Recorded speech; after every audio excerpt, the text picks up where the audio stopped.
Depuis toujours, chaque génération de consoles de salon a eu ses pépites niveau jeu de combat sur Dragon Ball. Sur Super Nintendo, on a eu l'iconique série des Butoden ainsi que l'excellentissime Hyperdimension qui est sorti en fin de vie de la console. Sur la Saturn, DBZ Shin Butoden et DBZ de la Légende ont marqué pas mal de monde. Mais alors sur PS2, alors là on a mangé du caviar matin, midi et soir, car c'est à cette époque qu'on a pu profiter des 4 épisodes de la série Budokai, ainsi que la préférée de pas mal de monde, la série des Tenkaichi. Et même après les masterclass qu'on a eu pendant la génération PS2, la flamme a quand même continué, notamment avec les inoubliables Raging Blast 1 et 2 sur PS3 qui sont pour moi les meilleurs dans le genre, Dragon Ball FighterZ pour la génération PS4 et évidemment Sparking Zero qu'on ne présente plus. Mais ça, c'était sur console de salon, parce que sur console portable, l'histoire était un peu différente. En effet, si aujourd'hui le problème ne se pose plus grâce à la Switch 1 et 2, à l'époque les possesseurs de consoles portables, et surtout ceux qui ne possédaient que ça, n'avaient pas grand chose à se mettre sous la dent. Certes, il y a eu les deux Super Sonic Warriors sur GBA et DS, mais malgré l'amour immense que j'ai pour ces deux opus, je les ai toujours trouvés trop axés sur le combat aérien en plus d'avoir un gameplay assez limité. Même si le 2 avait apporté énormément de bonnes idées, notamment les supports ainsi que les team attack. Et sur PSP, seul un jeu aura été mémorable, mais celui-là on en parlera peut-être dans une autre vidéo. En tout cas, avec uniquement 3 jeux de combat réellement potables sur la licence, les possesseurs de consoles portables n'étaient franchement pas gâtés. Et pourtant, il y a eu un jeu sur DS qui a été injustement snobé par le public, un jeu ambitieux, nerveux, spectaculaire, et c'est celui dont on va parler dans cette vidéo. Mesdames, messieurs, bienvenue sur Perle Portable, aujourd'hui on parle de Dragon Ball Kai Ultimate Butoden.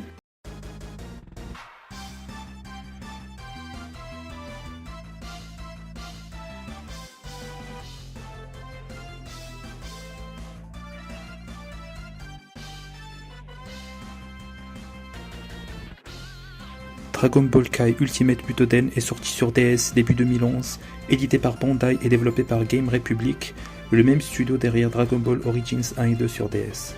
Il est le 5e jeu estampillé Butoden, et que dire à part que c'est un superbe hommage à cette série tout en intégrant des mécaniques modernes et une réalisation juste incroyable pour de la DS. Le jeu est extrêmement généreux en contenu et offre plusieurs modes.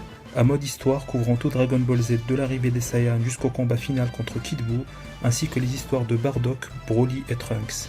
Il offre également d'explorer plusieurs scénarios what if, allant du plus simple comme Broly qui arrive à vaincre Goku et qui détruit la galaxie, au plus farfelu comme celui où Krillin devient hyper fort en se laissant pousser les cheveux, une sorte de Saitama inversé, et où il devient le véritable héros de l'histoire, ou alors Yamcha qui se voit accorder un arc entier comme protagoniste, mais vu que c'est Yamcha, le jeu lui-même le troll en fait.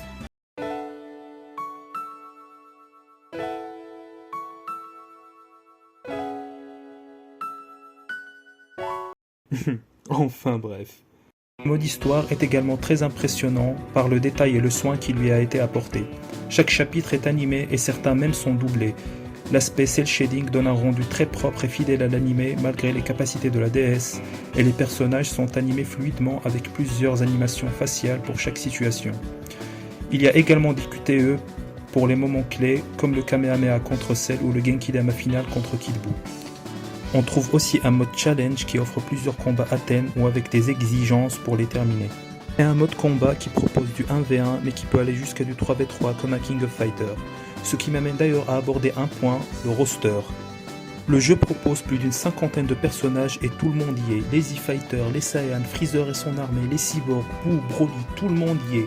Quand on sort de Super Sonic Warriors 2, c'est franchement impressionnant et le jeu se permet même une petite originalité en nous permettant d'incarner Kaio. Niveau gameplay, le jeu est assez accessible. Un bouton pour les coups légers, un bouton pour les coups forts, une chope, une esquive et un bouton pour les Kikoa. Chaque personnage dispose de 3 coups spéciaux ainsi que d'une attaque ultime qui peuvent être activés en appuyant sur l'écran tactile. Cela paraît simple comme ça, mais le tout fonctionne tellement bien qu'on se surprend à enchaîner les combats avec plaisir. Le jeu pousse même les curieux à le découvrir, car oui, pour les joueurs les plus chevronnés, il y a une move list pour chaque personnage, et même si c'est assez répétitif pour peu que l'on maîtrise un peu, il y a moyen de faire des choses vraiment pas mal.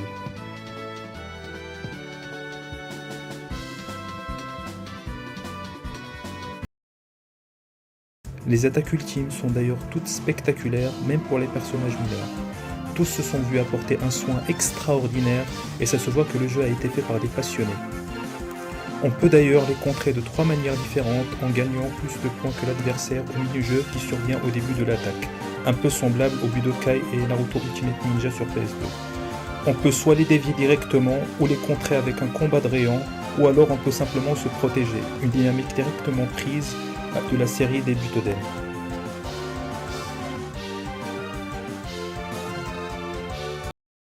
En parlant de ça d'ailleurs, le détail apporté à ce jeu est juste fascinant.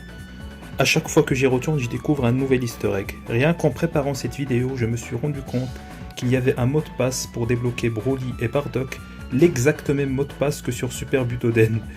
On peut aussi voir quelques easter eggs sur le menu de sélection des personnages, notamment certaines tenues, comme la veste de Goku, la veste de Vegeta vers la fin du manga, la tenue de Piccolo reprise du filler où il allait passer le permis avec Goku, ou encore la tenue secrète de C18 et Videl qui reprennent directement celle-ci. Mais comment un tel jeu a-t-il pu passer inaperçu, me direz-vous? Eh bien, le timing. En effet, le jeu est sorti en 2011. En 2011! La DS était déjà morte à ce moment-là, la 3DS sortait dans la semaine qui suivait, et second point, le jeu est uniquement sorti au Japon, ce qui n'a pas aidé à le faire connaître davantage. Sans parler du fait qu'il a été labellisé Dragon Ball Kai pour accompagner le retour de Dragon Ball sur la scène avec la série remasterisée. Mais là encore, timing. En 2011, la série avait eu son petit bad buzz, car elle s'était arrêtée brusquement à l'arc Cell, laissant les fans qui la suivaient en suspens. En tout cas, Dragon Ball Kai Ultimate Butoden est une pépite. Une vraie petite perle rare, toujours coincée sur DS, mais vous pouvez toujours la découvrir vu qu'avec les années, une version patchée en anglais est maintenant disponible sur le net. C'est d'ailleurs sur cette dernière que j'ai fait les captures de cette vidéo. J'espère sincèrement que cette petite vidéo vous aura plu, et je vous dis à la prochaine pour une autre petite perle portable.